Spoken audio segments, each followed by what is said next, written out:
فرمایا الصلاۃ علی وقتہا، نماز وقت پر پڑھی ہوئی یہ اللہ کو سب سے زیادہ پسند ہے۔ ہم یہ کہہ دیتے ہیں اچھا پڑھ لیتے ہیں، یہ کیوں نہیں کہہ لیتے کہ بعد میں کر لیتے ہیں؟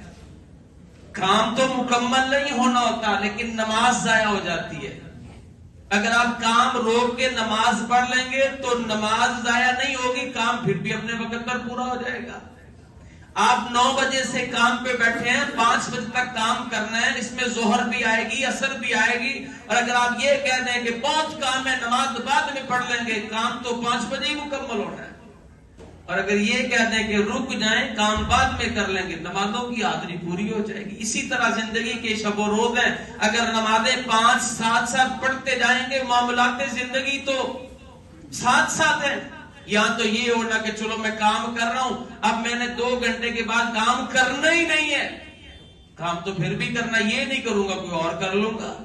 تو میرے محترم بھائیوں، عبادات کا وقت مقرر کر کے ہمیں وقت کی اہمیت کو سمجھایا ہے۔ نبی علیہ السلام سے پوچھا گیا کہ عمل میں بہترین عمل جو اللہ کو سب سے زیادہ پسند، الصلاۃ علی وقتہا، آپ نماز وقت پہ پڑھنا شروع کر دیں، آپ کے سارے معاملات وقت پہ پورے ہو جائیں گے۔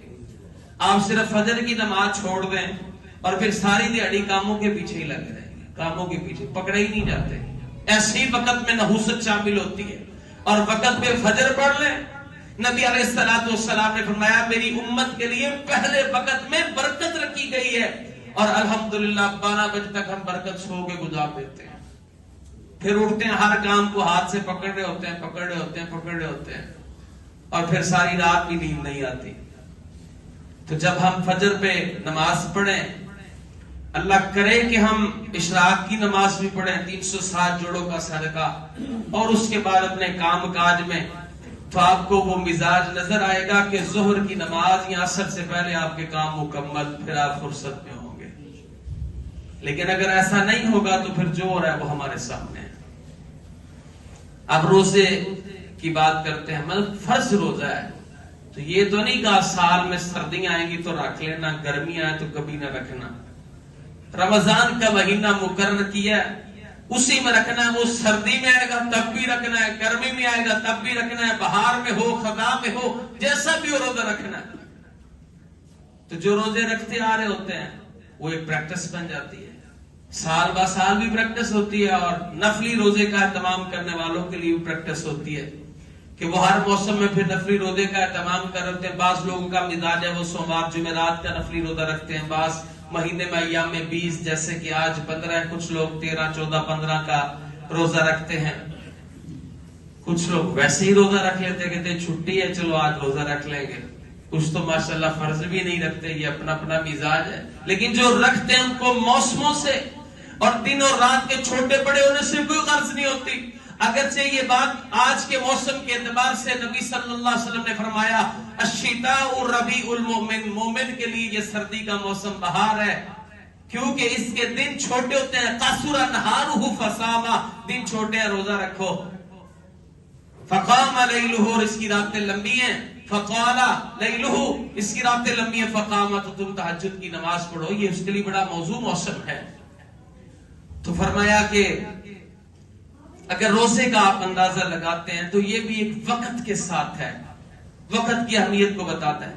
نبی علیہ السلام نے فرمایا اگر کوئی شخص رمضان میں بغیر کسی وجہ کے روزہ چھوڑ دیتا ہے، من افطر یوما من رمضان من غیر رخصت ولا مرض لم يقض عنه صوم الدهر كله وان صام، ایک روزہ اس نے وقت پہ نہیں رکھا، ساری زندگی روزہ رکھتا رہے، اس کے اجر کو نہیں پا سکے گا۔ یہ ہمیں وقت کی اہمیت سمجھا رہا ہے۔ جو گاڑی چھوٹ جائے گی جو مرضی کر لے اس پہ نہیں پہنچ سکتے، جس فلیٹ سے رہ جائیں گے اس کے استفادے سے معروم ہے۔ تو یہ بات سمجھانا تھی، حج کے لیے بہت بڑی عبادت ہے۔ تو حج کے موسم میں ٹکٹ مہنگی ہو جاتی، کوئی یہ سوچے کہ سستے دنوں میں حج کر رہیں گے تو ایسا ممکن ہے؟ وقت کی اہمیت سمجھاتا ہے۔ الحج اشہر معلومات، لوگوں حج کے مہینے بھی مقرر ہیں اور انہی میں اس کا سفر کیا جا سکتا ہے۔ تو اللہ ہم سب کو یہ بات سمجھنے کی توفیق دے کہ وقت کس قدر اہمیت کا حامل ہے۔ نبی صلی اللہ علیہ وسلم نے فرمایا من حسن اسلام المرء ترکہ ما لا یعنی، انسان کا اچھا اسلام ہونا یعنی اس کا بہترین مسلمان ہونا، اس کی خوبی یہ ہے کہ وہ لا یعنی چیزوں کو چھوڑ دے۔ ہمارا حال کیا ہوتا ہے؟ بھئی کیوں کھڑے ہو؟ ویسے ہی۔ یہ عام ہے کہ نہیں ہے؟ اللہ کے نبی علیہ السلام